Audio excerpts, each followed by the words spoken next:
Samajwadi party के अध्यक्ष अखिलेश यादव एक बार फिर से भारतीय जनता पार्टी पर हमलावर नजर आ रहे हैं। हमारे साथ संगी सोम है, कद्दावर नेता है और अपनी जो बोली है उसके लिए जाने जाते हैं, वो भी इसलिए क्योंकि सही बात करने के लिए और सच बोलने के लिए बिल्कुल भी डरते नहीं हैं। संगी जी, अखिलेश यादव भ्रष्टाचारी बता रहे हैं भारतीय जनता पार्टी को। देखिए, अखिलेश यादव जी को याद आ रहा है अपना शासनकाल। उस टाइम तो हर चीज़ के रेट फिक्स थे। हर चीज़ में खूब दबा के उनके चाचा ताऊ और उनके मौसा फूफा सबके सब लूट मार में लगे हुए थे। और कम से कम इस देश में अखिलेश यादव जी को तो इस तरीके की बात नहीं करनी चाहिए, जो राजनीति में भी कार्यकर्ताओं की अहमियत ना समझते हो। वो सांसद भी बनाएंगे तो अपनी पत्नी को बनाएंगे, वो सांसद बनाएंगे अपने भाई को बनाएंगे, अपने भतीजे को बनाएंगे, अपने चाचा को बनाएंगे, अपने फूफा को बनाएंगे, अपने मामा को बनाएंगे। इससे बाहर वो निकल नहीं पाते हैं। अगर इस देश की सबसे भ्रष्ट सरकार कोई रही है तो अखिलेश यादव जी की रही है। वो 12 से 17 में जो भ्रष्टाचार हुआ है, आज तक देश में इतना भ्रष्टाचार नहीं हुआ।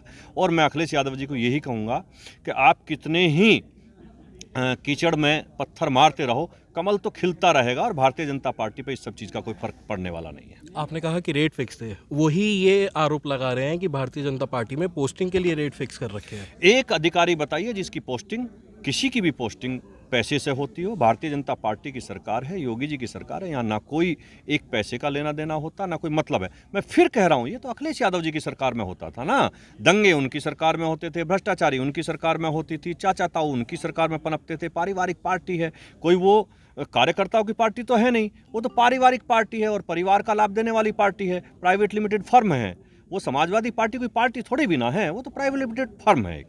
संभल में जो हुआ उसको लेकर कह रहे हैं कि भारतीय जनता पार्टी ने कराया है, और वो इसलिए कराया है क्योंकि जो उपचुनाव हुए उसमें वोटों के घपले हुए, कि वो उजागर न हो जाए तो इसलिए हिंसा करवा दी। देखिए साहब, भारतीय जनता पार्टी की सरकार है।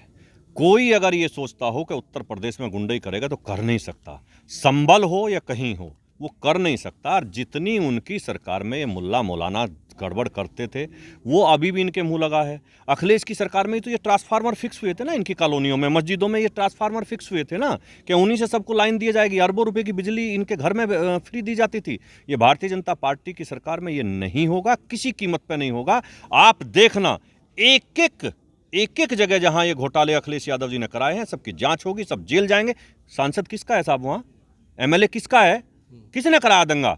ये अखिलेश यादव जी के आदेश के बाद, मैं खुलेआम कह रहा हूं कि अखिलेश यादव जी के आदेश के बाद वो केवल क्या करते हैं, मुस्लिमों का बेवकूफ़ बनाते हैं, मूर्ख बनाते हैं। उन्हें देते भी कुछ नहीं है, ये ध्यान रखना।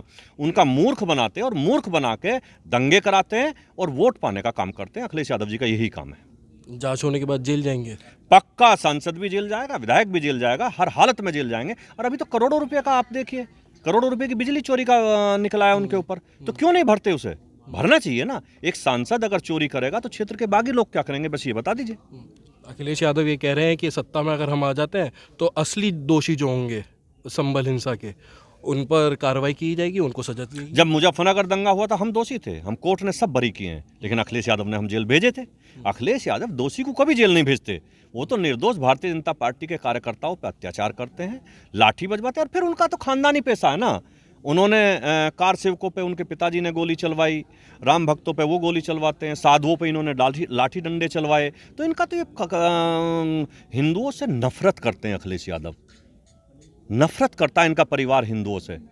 उत्तर प्रदेश के हिंदुओं से तो सख्त नफरत करते हैं ये, और उसी नफरत के तहत अखिलेश यादव आज ये बयान दे रहे हैं। कुंभ का मेला लग रहा है, इसमें गैर सनातनी को बिल्कुल भी जाने की परमिशन नहीं दी गई है। कैसा फैसला मांग रहे हैं आप इस चीज़ को? कुछ समाजवादी पार्टी कह रहे हैं कि हम जाएंगे और अपने मुस्लिम विधायकों और नेताओं को भी लेके जाएंगे। क्या करेंगे वहाँ जाके वो? मैं तो कहता हूँ अगर जाएं, लेकिन वहाँ जाके मंदिर में मत्था टेकें, गंगा में डुबकी लगाएं, अपने पाप धोएं ना। वो जितने मुस्लिम उनके जाना चाहते हैं वो जाएं, लेकिन वो गंगा जी में डुबकी लगाएं, वहाँ मंदिर में दर्शन करें। अयोध्या जाएं, मंदिर में दर्शन करें। अगर इसके लिए जाना चाहते हैं तो जाएं, नहीं तो वहाँ क्या करना उनका काम है। फिर क्या काम है? अगर वो डुबकी लगाने नहीं जाएंगे तो फिर क्या काम है, मुझे बताइए। फिर क्या करने जाएंगे वहाँ? गंदगी फैलाने? नहीं, गंदगी फैलाने नहीं जा सकते। वहाँ सनातन ही जाएगा, सनातनी ही जाएगा, और कोई भी नहीं जाएगा। अधिकारियों की बात हुई तो कहीं ना कहीं चाहे तो सत्ताधारी नेता कह लें, विधायक हों या एमपी हों, कहीं ना कहीं ये कहते हुए नज़र आ रहे हैं कि जो अधिकारी है वो उनकी बात नहीं सुनते हैं। नंद किशोर गुर्जर ने कहा ये बात, आरएलडी के राजकुमार सांगवान ने भी ये बात उठाई थी। कई बार ये ऐसी बातें उठ के आती है। क्या लगता है आपको कि अधिकारी सही में नहीं सुन रहे हैं किसी की? देखिए, अगर अधिकारी मैं ये नहीं कह रहा कि सभी नेता गलत हैं और मैं ये भी नहीं कह रहा सब अधिकारी गलत हैं। कुछ अधिकारी हो सकता है गड़बड़ कर रहे हो, उसमें जनप्रतिनिधि हैं और सागवान जी भी हमारे गठबंधन के साथी हैं, सांसद हैं और नंद किशोर जी हमारी पार्टी के विधायक हैं। अगर उन्होंने कोई बात कही है तो उस पर जांच होगी और जो अधिकारी ऐसा कर रहा होगा उस पर कार्रवाई होगी। आप तो सीधा बोल देते, कोई भी अधिकारी अगर जनता के हित में काम नहीं कर रहा होता तो। नहीं तो मुझे तो कोई ऐसा अधिकारी आज तक मिला ही नहीं जो काम ना कर रहा हो। सब करते हैं, मैं तो जिसे कहता हूँ काम करते हैं, सब काम कर रहे हैं। हमारे मेरठ में भी सब काम कर रहे हैं, पूरे उत्तर प्रदेश में काम कर रहे हैं। मैं पूरे देश के अधिकारियों को फ़ोन करता हूँ, सब काम करते हैं। सब काम करते हैं। अच्छा, दिल्ली में चुनाव चलने वाले हैं, अब तैयारी शुरू हो चुकी है। क्या लगता है आपको कि क्या होने वाला है अब दिल्ली में? देखिए, इस देश की एक ऐसी पार्टी आम आदमी पार्टी है जो अपने आप को कट्टर ईमानदार कहती है, लेकिन प्रदेश और देश की जनता ने देख लिया, अगर कट्टर बेईमान कोई पार्टी है जिसके सीएम से लेकर मिनिस्टर से लेकर एमएलए तक सब भ्रष्टाचारी में जेल गए हैं, तो वो केवल आम आदमी पार्टी है। और दिल्ली की जनता ने अब देख लिया है कि ये अब नहीं चलेगा और भारतीय जनता पार्टी की पूर्ण बहुमत के साथ दिल्ली में सरकार बनने जा रही है। आप देखते रहिएगा।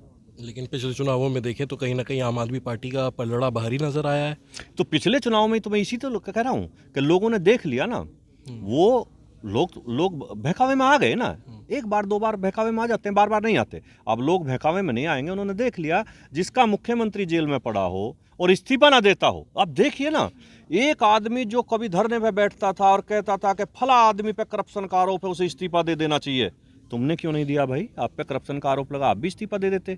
आप जेल से आने के बाद लोगों को फिर ड्रामा करके दिखा रहे हैं, वो ड्रामा अब नहीं चलेगा। और लोगों ने देख लिया है कि भारतीय जनता पार्टी की सरकार जब से देश में आई है, देश के यशस्वी प्रधानमंत्री जब से नरेंद्र मोदी जी बने हैं, तब से देश की स्थिति क्या है। देश तरक्की कर रहा है, देश विश्व गुरु बनने की तरफ है और हर हालत में दिल्ली में भारतीय जनता पार्टी की सरकार बनेगी। आखिरी सवाल ले लेता हूँ। राकेश टिकैत मेरठ आए थे, मेरठ में उनसे यही सवाल पूछा गया तो उन्होंने कहा कि अरविंद केजरीवाल की सरकार बनेगी। फिर तो वो राकेश टिकैत जी को पता होगा।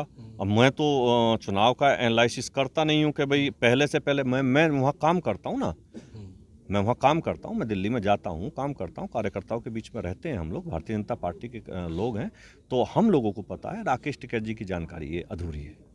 बहुत बहुत शुक्रिया बात करने के लिए। ये थे हमारे साथ संगीत सोम, जिनका ये कहना है कि दिल्ली में जो सरकार बनेगी इस बार भारतीय जनता पार्टी की बनेगी और जो आम आदमी पार्टी थी उनका करप्शन अब सबको पता चल चुका है, आम जनता के उसमें। और संबल हिंसा को लेकर वहाँ के एमपी और एमएलए पर सख्त रुख अपनाते हुए नजर आए हैं। कहा है कि उनको सज़ा ज़रूर होगी। अनमोल शर्मा, TV9 उत्तर प्रदेश, मेरठ।